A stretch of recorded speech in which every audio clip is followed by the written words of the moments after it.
शांति।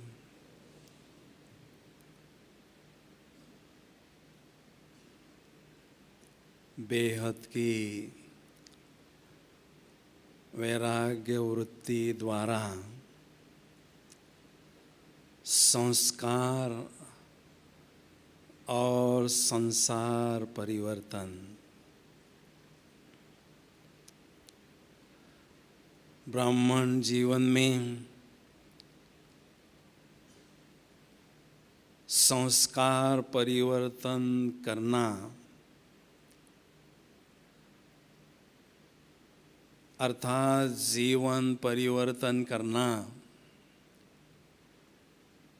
यह हमारा मुख्य उद्देश्य है। परिवर्तन जो शब्द हैं, परि प्लस वर्तन, अर्थात परियों जैसा वर्तन, फरिश्तों जैसा व्यवहार करना, उसको कहते हैं परिवर्तन करना। तो वर्तमान समय संस्कारों का परिवर्तन करना बहुत ही जरूरी है। क्यों जरूरी है? क्योंकि हम विष्णु के वंश में जा रहे हैं। विष्णु अर्थात जिस आत्मा में विकारों का जो विष है वो अंश मात्र भी न हो, उसको कहते हैं विष्णु। तो सतयुग में विष्णु के वंश में हम जा रहे हैं। उसके लिए आवश्यकता है हमारे पुराने संस्कारों को परिवर्तन करके दिव्य संस्कारों को अपनाने की। दूसरे शब्दों में कृष्ण को मोहन भी कहते हैं। मोहन अर्थात मोह प्लस न, जिसमें अंश मात्र भी मोह नहीं हो। क्योंकि कृष्ण को हमेशा विश्व के ग्लोब पर बिठाया दिखाते हैं और बांसुरी बजा रहे हैं, ऐसे पोजीशन में दिखाते हैं। तो ऐसे ही अगर हमें कृष्ण के साथ में बैठना है, कृष्ण के साथ आना है सतयुग में, कृष्ण के साथ रास करना है, उसके लिए आवश्यकता है उनके जैसा मोह नष्ट करना। अर्थात सारी पुरानी दुनिया से बेहद के वैराग्य की अनुभूति करना। और तीसरी बात है, वैसे भी अगर देखा जाए तो हमारे ओरिजिनल संस्कार दैवी संस्कार हैं, सतोप्रधान संस्कार हैं। इसलिए उन संस्कारों को भी हमें धारण करना जरूरी है। लेकिन ऐसे संस्कारों को परिवर्तन करने के लिए एक बात हमें समझना जरूरी है कि संस्कारों को,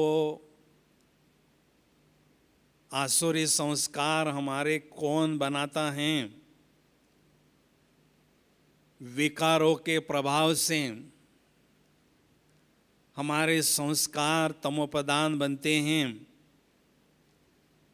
तो आवश्यकता है विकार क्या चीज है ये समझने की।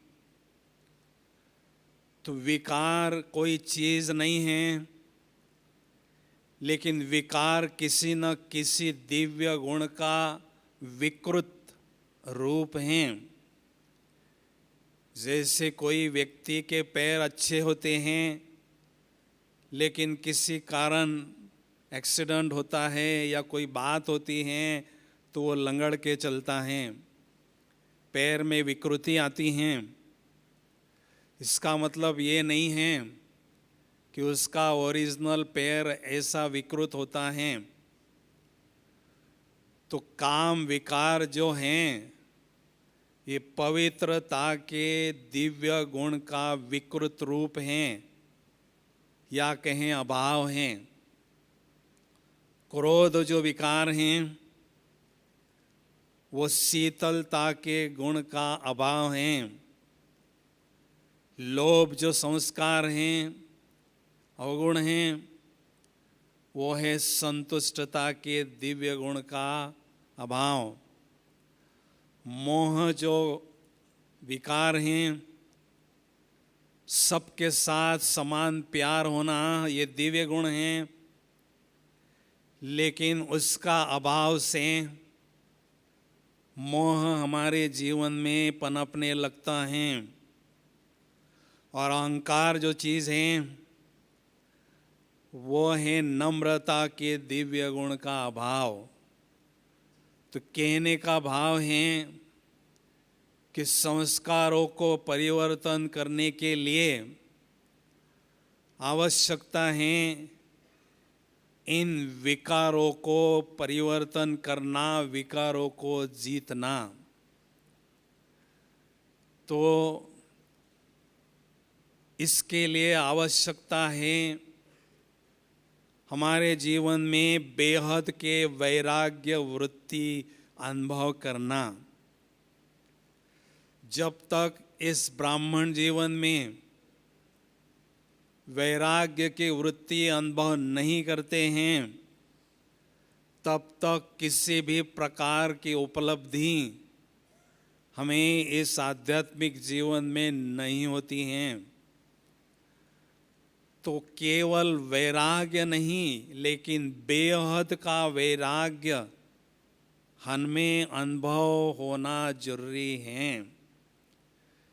क्योंकि ब्राह्मण जीवन में जो उच्च कोटि की हम साधना करने जा रहे हैं, उस साधना के लिए पहले आवश्यकता है बेहद के वैराग्य की अनुभूति करना। क्योंकि जितना हमारी बुद्धि पुरानी दुनिया से हटती है, उतना बाबा के साथ जुड़ती हैं। जितना इस संसार से बुद्धि योग हमारा किनारा होता है, वैसे बाबा हमारा संसार हम अनुभव करने लगते हैं।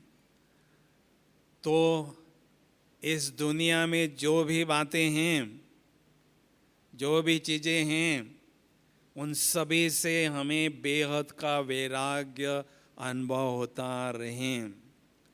तो सबसे पहली बात है, देह से भी हमें वैराग्य होना जरूरी है।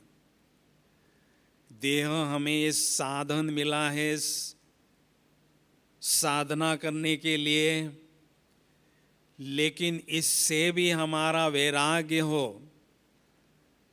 वैराग्य दिलाने के लिए बाबा कहते हैं, इस पुरानी सड़ी हुई जूती से भी हमें ममत्व नहीं रखना है।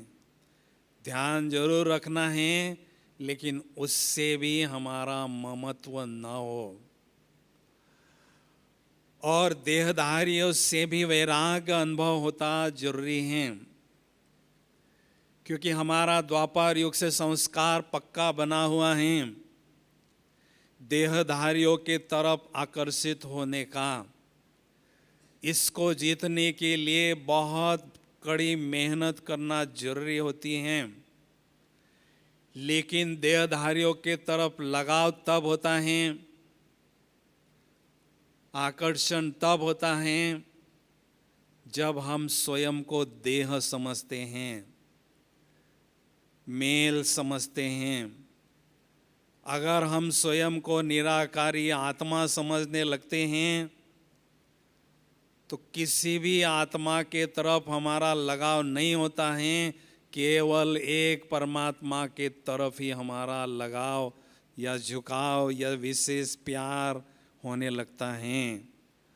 तो इसलिए देहधारियों से भी लगाव होना ये संगम युग में माया का अभिश्राप है।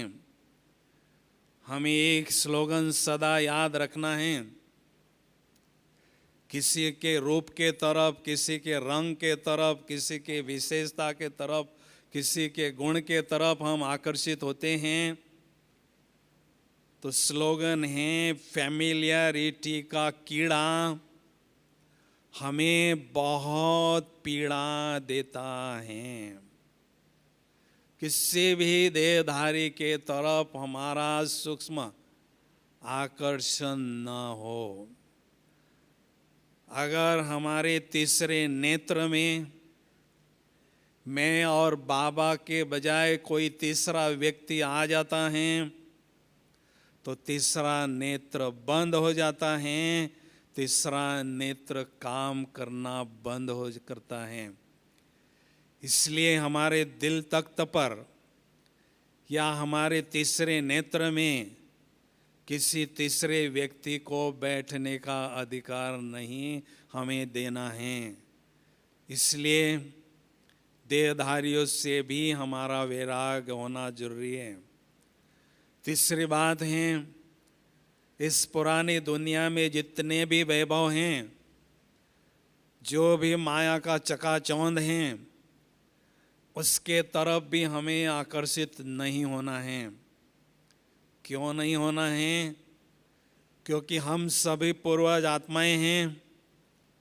हम सभी पूर्वज आत्माओं में बहुत सतयुग से लेकर वैभव इससे कई गुना अच्छा वैभव का आनंद लिया है, वैभव का सुख लिया है। उसके सामने ये कुछ भी नहीं है। ये अभी विनाशी है, क्षणभंगुर हैं, अल्पकाल का है। इसलिए इस देह के पदार्थों से भी हमारा बेहद का वैराग्य होना जरूरी है।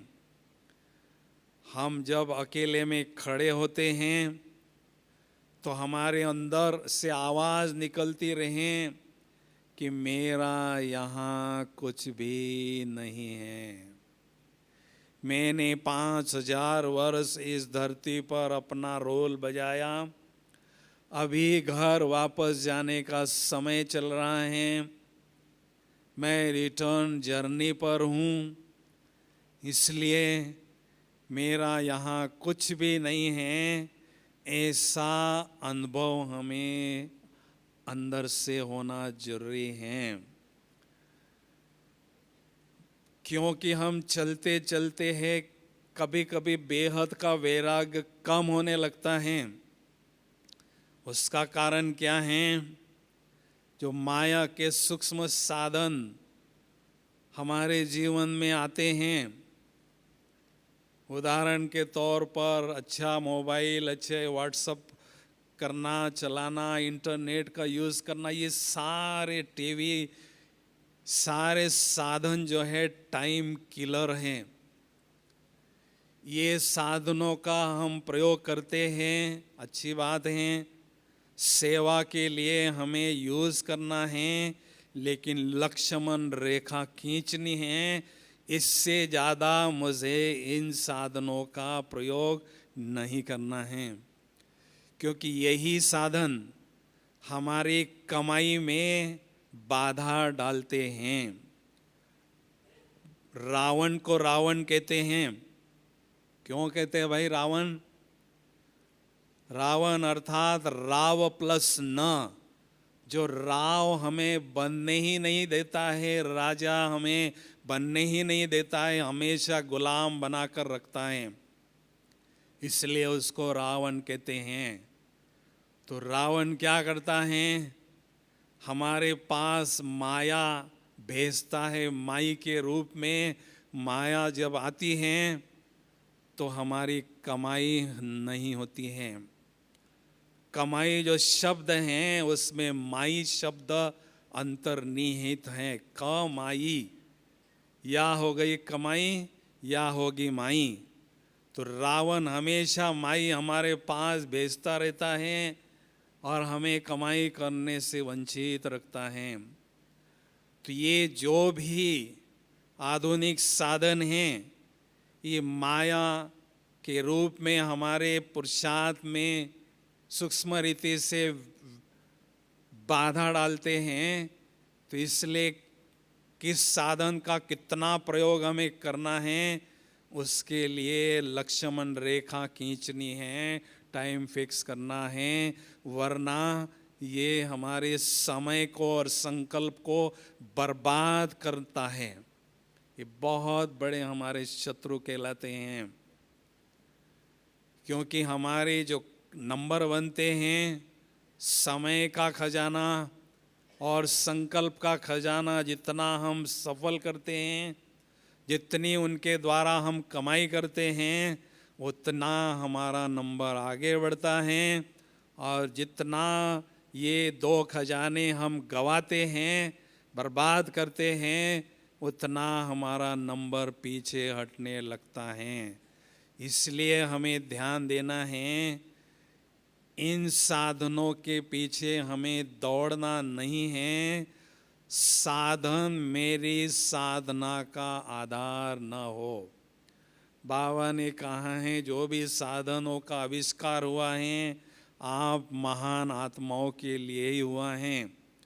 लेकिन साधन कोई भी मेरी साधना का आधार न हो, इस पर हमें विशेष ध्यान देना जरूरी है। अभी हम बाबा के पास आए हैं संस्कारों को परिवर्तन करने के लिए। तो संस्कार परिवर्तन करने की विधि को समझना जरूरी है। कैसे हमारे संस्कार नए बनते हैं, उसकी विधि क्या है? तो उसकी विधि ये है, सबसे पहले हमें आवश्यकता है श्रेष्ठ स्वमान में सदा स्थित रहने की। जब हम ऊंचे स्वमान में रहते हैं, हमारे मन में श्रेष्ठ संकल्प, सकारात्मक संकल्प, शक्तिशाली संकल्प चलने लगते हैं। हमारे बोल भी ऐसे श्रेष्ठ और शक्तिशाली होते हैं। परिणाम स्वरूप हमारे कर्म भी ऐसे श्रेष्ठ होते हैं। और फाइनली हमारे ऐसे संस्कार भी श्रेष्ठ बनते जाते हैं, जो आत्मा के साथ पूंजी के रूप में चलते हैं। और उसके आधार से हमें सतयुग में रॉयल परिवार में, रॉयल फैमिली में जन्म मिलता है, राजा महाराजा के घराने में जन्म मिलता है। तो अभी संस्कारों की रिकॉर्डिंग चल रही है। संस्कारों को धारण करने का समय चल रहा है। तो आवश्यकता है सारे दिन भर में बहुत सुंदर श्रेष्ठ स्वमान में स्थित रहने की।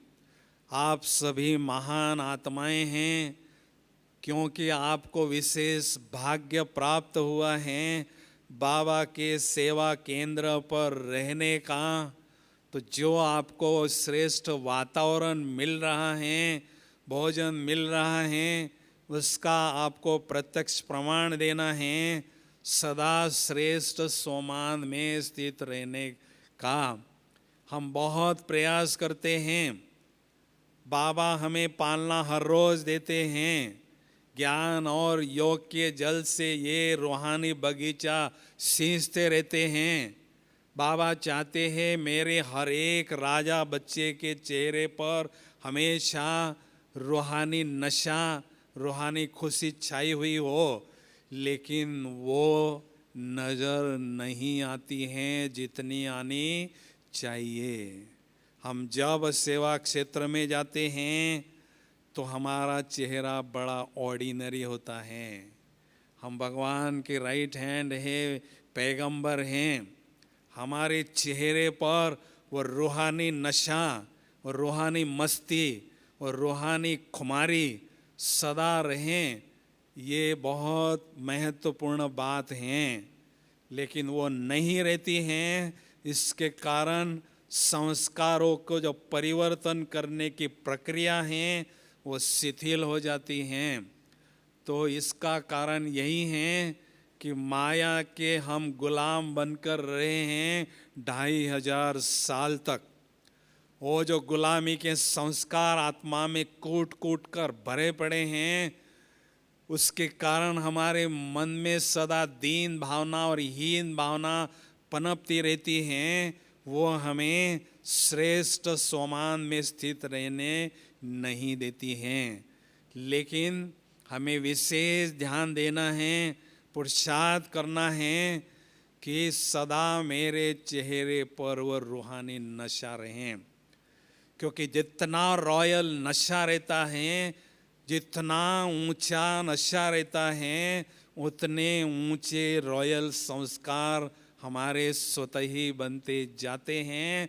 और जितना चेहरा हमारा गरीब होता है, रूहानी नशा कम होता है, वैसे ही उसके संस्कार साधारण बनते हैं और साधारण परिवार में ही वो जन्म लेते हैं।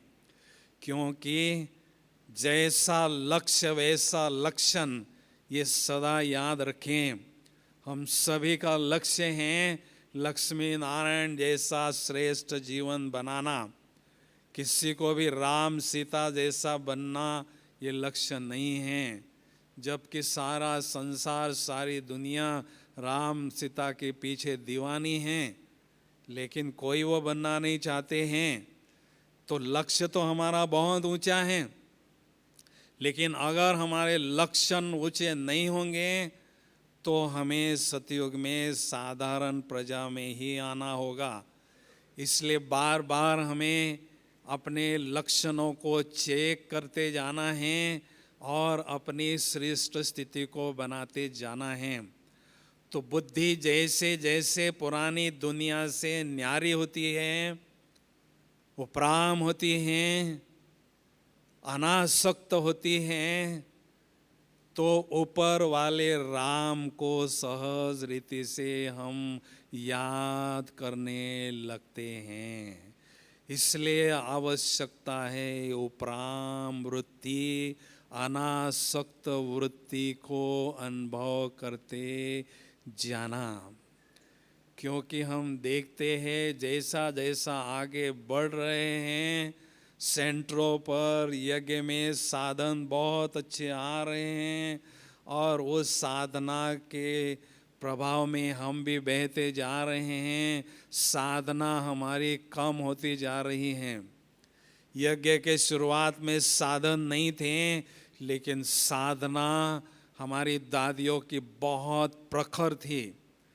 तो साधनों को होते हुए भी साधना अगर प्रखर हमें बनाना है तो आवश्यकता है बेहद की वैराग्य वृत्ति को अनुभव करते जाना।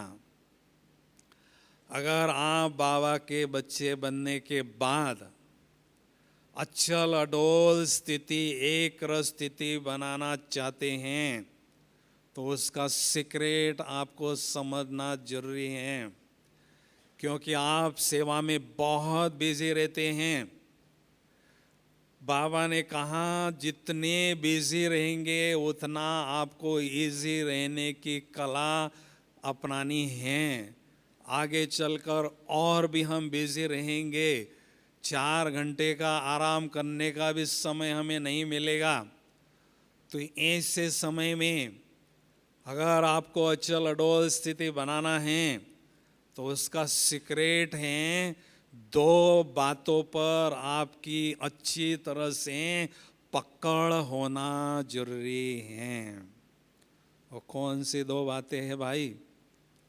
पहली बात है आत्म अभिमानी स्थिति पर हमारी बुद्धि की बहुत पकड़ होना जरूरी है। जब ये पकड़ छूट जाती है तो हमारी स्थिति हलचल में आती है, माया हमें कठपुतली की तरह नचाने लगती है।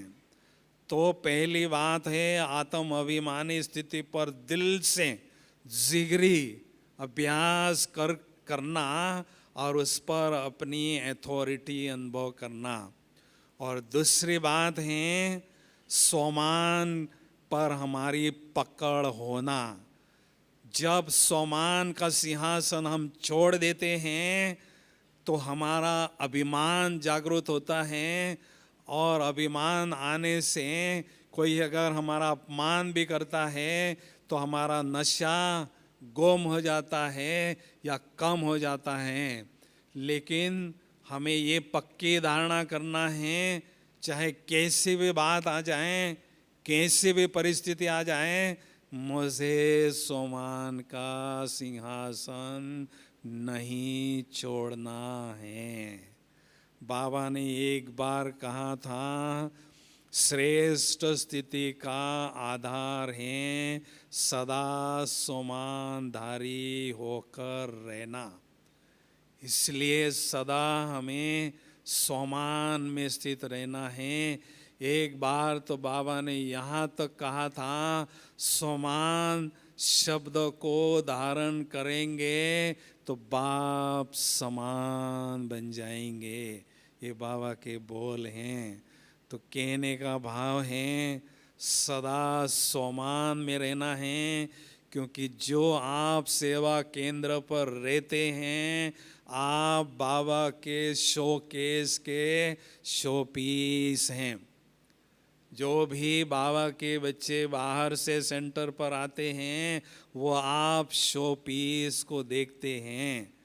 आपसे उनको प्रेरणा मिलती रहना जरूरी है। आपका जीवन सैंपल की तरह या एग्जाम्पल की तरह वो अनुभव करते रहें। इसके लिए हमेशा विश्व की स्टेज पर हमें स्वयं को अनुभव करना है। हमेशा समझना है हजारों आँखें मुझे देखती जा रही हैं, इसलिए मुझे हमेशा नशे में झूमते रहना है और श्रेष्ठ स्थिति बनाते जाना है। बाबा के बच्चे बनने के बाद एक स्लोगन याद रखना है, जैसी स्थिति वैसी स्तुति। अगर समर्पित जीवन अपनाने के बाद श्रेष्ठ स्थिति नहीं बनाया तो समर्पित जीवन का आपने पूरा लाभ नहीं लिया, यही कह सकेंगे। तो हमारी प्रॉपर्टी है हमारी स्थिति। तो सेवा का जो खिलौना हमें बाबा ने दिया है खेलने के लिए, उसके साथ खेलना जरूर है, लेकिन छोटे बच्चे की तरह उस खिलौने में ही मस्त नहीं होना है। उस खिलौनों के साथ खेलते खेलते हमें बहुत अच्छी श्रेष्ठ स्थिति बनाते जाना है। तो जैसे ब्रह्मा बाबा को बेहद का वैराग अनुभव होता था, हमेशा पुरानी दुनिया में रहते हुए बुद्धि हमेशा नई दुनिया की तरफ रहती थी। हमें भी बाबा को फॉलो करना है। तो ऐसा बाबा को जो नशा चढ़ता था, जो वैराग हमेशा रहता था, ऐसा मुझे भी अनुभव करना है, क्योंकि ब्रह्मा बाबा के हम समर्पित बच्चे विशेष आशाओं के दीपक हैं। जो बाबा की आशाएं हैं वो हमें ही पूरी करनी हैं, लेकिन आशाओं के दीपक हम जो हैं आशाओं को पूर्ण करना चाहते हैं, तो उसके लिए आवश्यकता है श्रेष्ठ स्थिति बनाना। वैराग्य का अर्थ है माया से जो वैर है, वैराग्य, वैर जो है उसकी आग, उसकी अग्नि दिन प्रतिदिन बढ़ती रहे, तो वैर की अग्नि अर्थात वैराग्य की वृत्ति बढ़ती है, तो योग की अग्नि हमारी प्रज्वलित होती है और परमात्मा से अनुराग हमारा बढ़ने लगता है। जितना इस संसार से बुद्धियोग हटने लगता है, उतना हम बाबा को अपना संसार अनुभव करने लगते हैं, क्योंकि हमने जीवन उसको दिया है, सब कुछ हमने समर्पित उस पर किया है, तो हमें पूरा फायदा लेना है समर्पित जीवन का। जो बाबा के खजाने हैं, उन खजानों पर हमें पूरा पूरा अधिकार जमाना है, पूरा अधिकार लेना है। हमेशा यही सोचना है, मेरा बाप सागर है, मैं मास्टर सागर हूँ। मेरा बाप सागर है और मैं मास्टर सागर की अनुभूति नहीं करूँ तो फिर बच्चा कहने में हमें नशा नहीं होगा, खुशी नहीं होगी। इसलिए एक स्लोगन लिखो, मुस्कान के बिना मुख खिलता नहीं।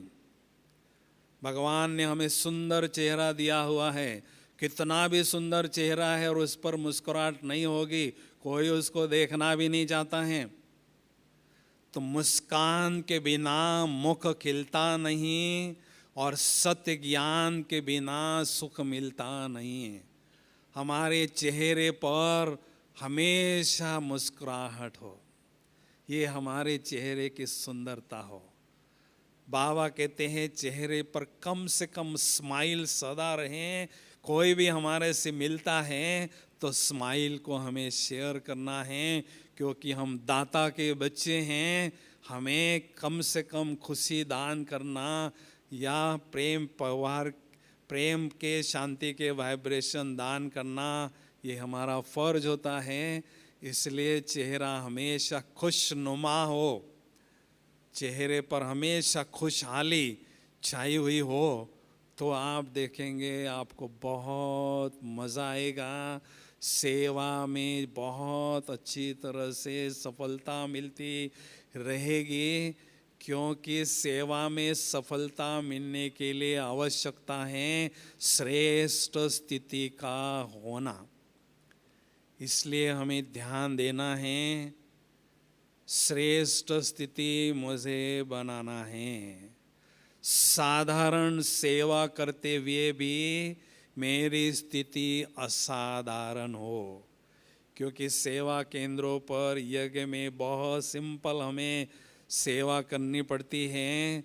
ये प्रभु प्रसाद हमें मिला हुआ है, तो सेवा भले साधारण हो लेकिन स्थिति हमारी असाधारण हो, क्योंकि बाबा की प्रत्यक्षता में महान भूमिका उनकी होगी जिन्हों की स्थिति महान होगी, क्योंकि परमात्मा निराकार हैं, उनकी शक्तियाँ निराकार हैं। तो परमात्मा की प्रत्यक्षता इस संसार में कैसी होगी? जिसकी रचना इतनी सुंदर है, वो कितना सुंदर होगा। तो सारे संसार का ध्यान ऐसी सुंदर रचना को देखकर उस रचयिता के तरफ स्वतः ही जाएगा और बाबा की प्रत्यक्षता में हमारा विशेष रोल होगा, ऐसा हमें एहसास होगा। इसलिए बेहद की वैराग्य वृत्ति अनुभव करते रहना जरूरी है, क्योंकि हमें व्यक्ति कोई मरता है तो वो दुनिया से वैसे ही वैराग पहले से ही अनुभव करता है और उसके संबंधी भी उससे अनुभव करते हैं। तो हमें जीते जी मरने का अनुभव करना है। मैं जी रहा हूँ लेकिन मैं पुरानी दुनिया से मर चुका हूँ और अलौकिक दुनिया में संगम में जी रहा हूँ, ऐसा अनुभव हमें करते रहना है। तभी बेहद की वैराग्य वृत्ति अनुभव होगी और उससे हमारे संस्कार परिवर्तन हो जाएंगे। और जब हमारे संस्कार परिवर्तन हो जाते हैं तो हमारे श्रेष्ठ संस्कारों से श्रेष्ठ वाइब्रेशन इस वायुमंडल में स्वतः ही फैलते जाते हैं, जिसका प्रभाव तत्वों पर, पशु पंछियों की आत्माओं पर स्वतः ही होता रहता है, जिससे ये संसार भी परिवर्तन होता रहता है। इसलिए हमारे पर बहुत बड़ी जिम्मेदारी है।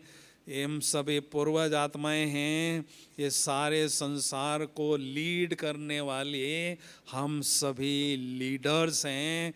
हम सभी इस संसार को चलाने वाले महान आत्माएं हैं। बाबा ने पिछले दिनों में कहा था कि आप जहान के नूर हैं। अगर आप इस जहान में नहीं होते तो ये जहान जहान नहीं होता, वीरान बन जाता। इतना ऊंची नज़र से बाबा हमें देखते हैं। बाबा कहते हैं मेरे नैनों के नूर हो आप बच्चे और जहान के नूर हो। इसलिए हमें बहुत ध्यान देना है, हमारे पर बहुत बड़ी जिम्मेदारी है।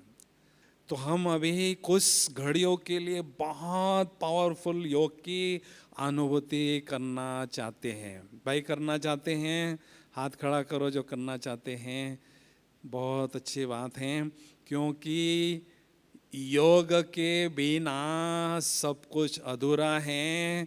इस यूनिवर्सिटी के जो टॉपर्स होंगे वो होंगे योगी आत्माएं। इसलिए हमारा योग के सब्जेक्ट में बहुत अच्छा अनुभव होता रहे, तो उसके लिए थोड़ा सा आपको कष्ट दे रहे हैं। सभी थोड़ा सा 2-3 मिनट के लिए एक्सरसाइज करेंगे, उसके बाद बहुत सुंदर पावरफुल योग की अनुभूति हम करेंगे। तो सभी प्लीज खड़े हो जाएंगे।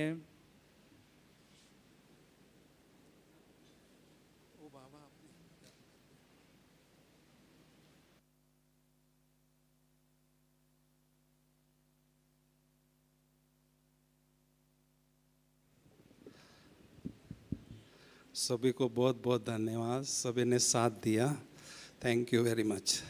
अभी हम 15 मिनट के लिए बहुत पावरफुल योग का अभ्यास करेंगे। तो सभी अलर्ट होके बैठेंगे, पीठ की रीढ़ की हड्डी सीधी हो, एकदम स्ट्रेट हो, और बहुत मस्ती से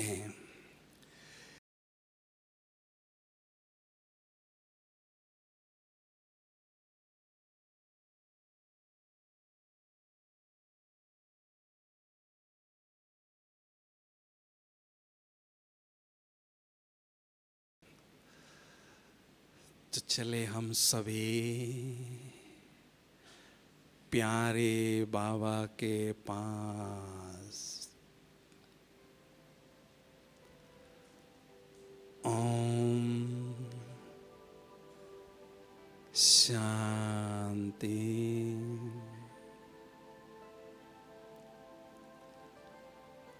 इस देह रूपी पवित्र मंदिर में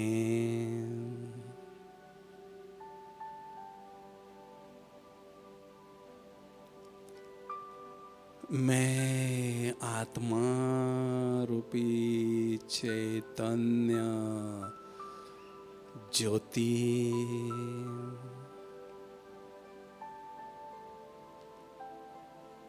जगमग रही हूँ।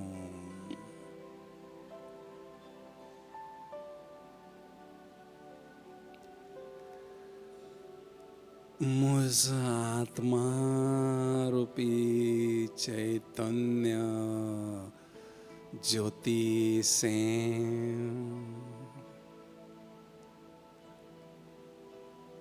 दिव्यता का प्रकाश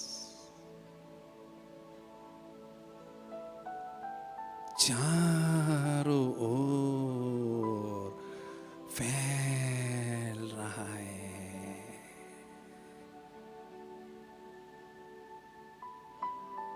मुझ आत्मा रूपी चैतन्य ज्योति के चारों ओर सुंदर आभा मंडल, सुंदर लाइट का ऑरा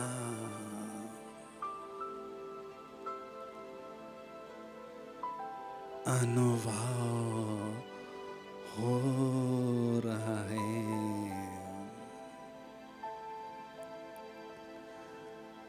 भगवान की नजरों में आई हुई मैं भाग्यवान समर्पित आत्मा हूँ।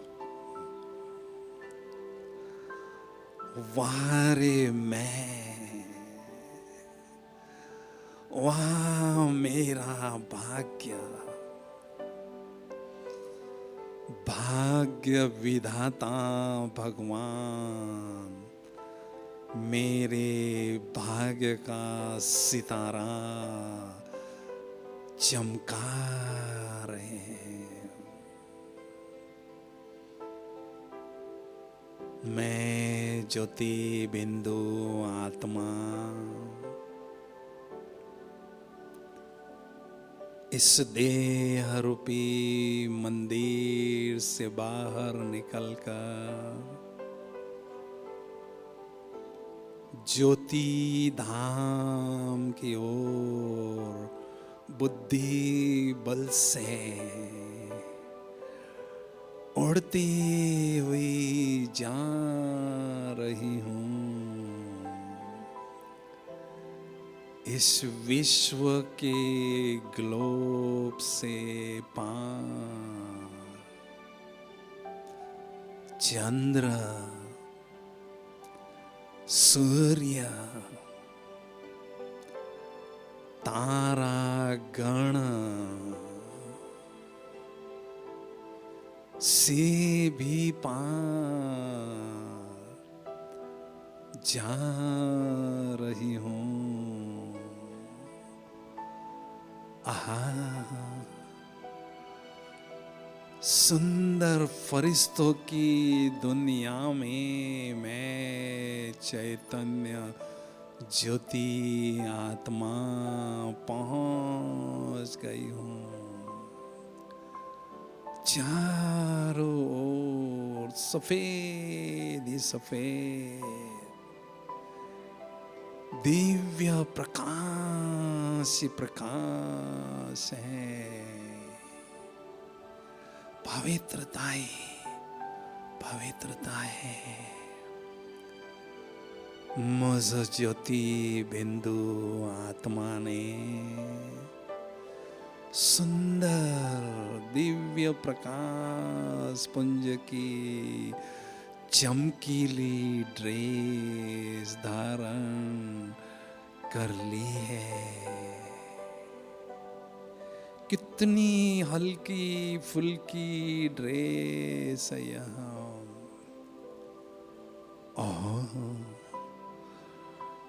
फरिश्तों के शहंशाह प्यारे ब्रह्मा बाबा अपने संपूर्ण फरिश्ता स्वरूप में मेरे समक्ष विराजमान है। मेरे डियरेस्ट डैड प्यारे शिव पिता भी उनके भ्रुकुटी में चमकते हुए दिखाई दे रहे हैं। शक्तियों के सागर शिव पिता शक्तिशाली दृष्टि मुझ फरिश्ते को दे रहे हैं। मैं फरिश्ता अथाह शक्तियां बाबा की दृष्टि से स्वयं में ग्रहण कर रहा हूँ, शक्तियों से भरपूर हो रहा हूँ।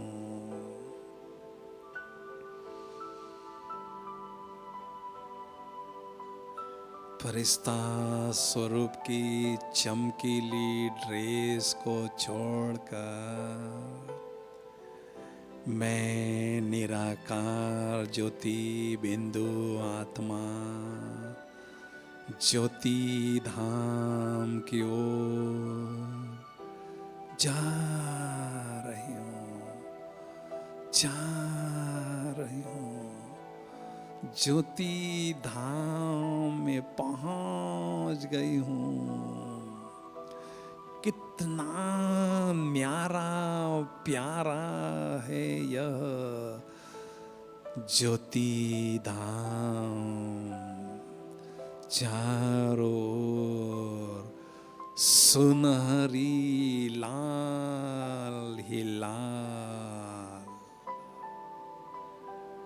दिव्य प्रकाश ही प्रकाश है। आहा, मेरे प्राणों के प्राण,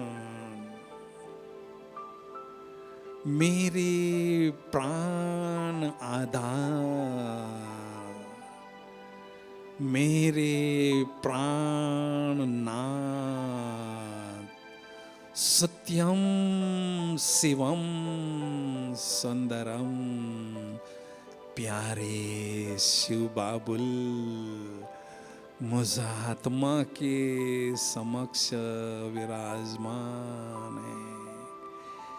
मैं आत्मा बाबा के सुंदर छवि को निहार रही हूँ, जी भर के देख रही हूँ। उनकी सुंदरता का भरपूर आनंद ले रही हूँ। बाबा मेरे नैनों के नूर बन चुके हैं। मैं आत्मा भी बाबा के नैनों का नूर बन चुकी हूँ। बाबा ज्ञान सूर्य है, आध्यात्मिक शक्तियों के अथाह सागर हैं। शक्तियों के सागर शिव पिता से शक्तिशाली किरणों की वर्षा निरंतर मुझ आत्मा रूपी ज्योति पर हो रही है, होती जा रही है।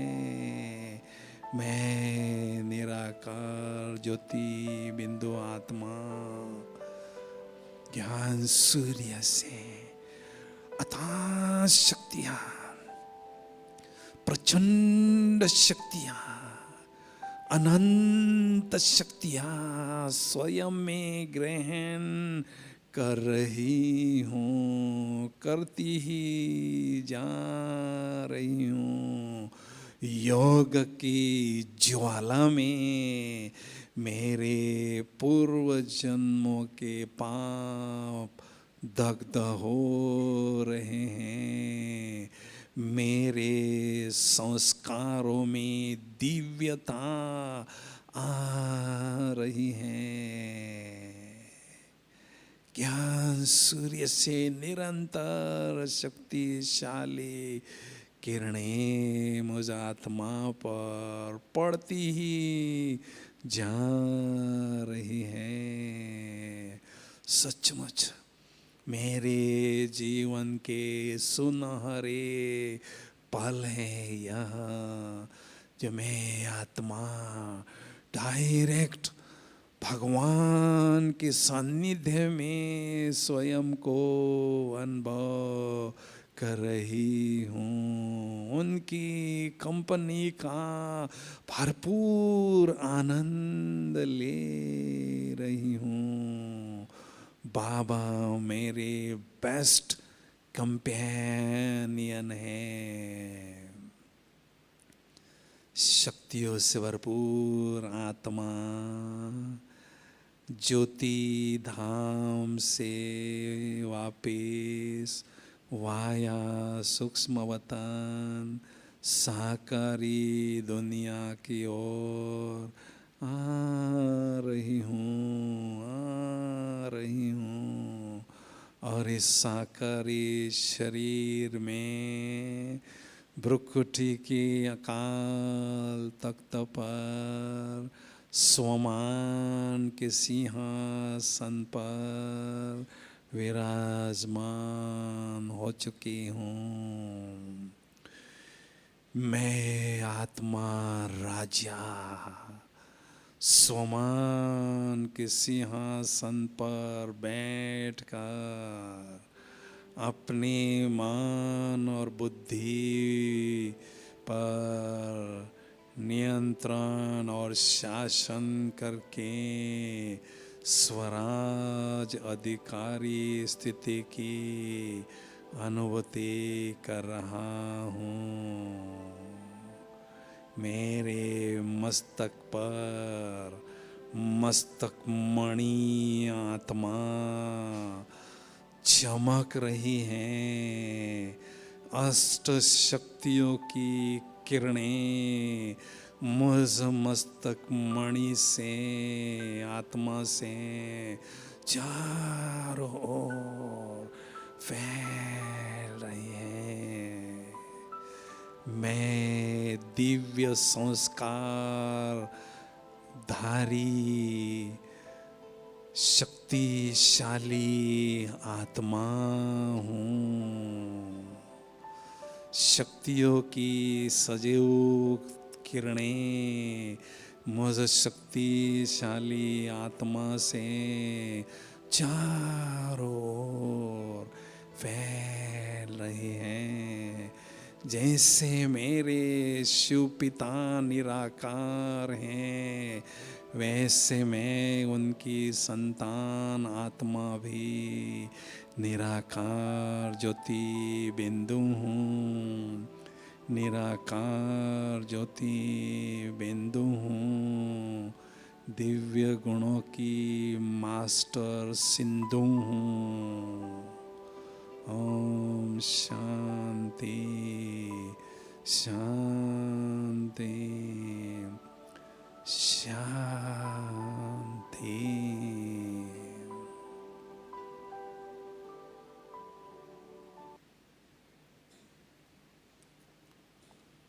ओम शांति।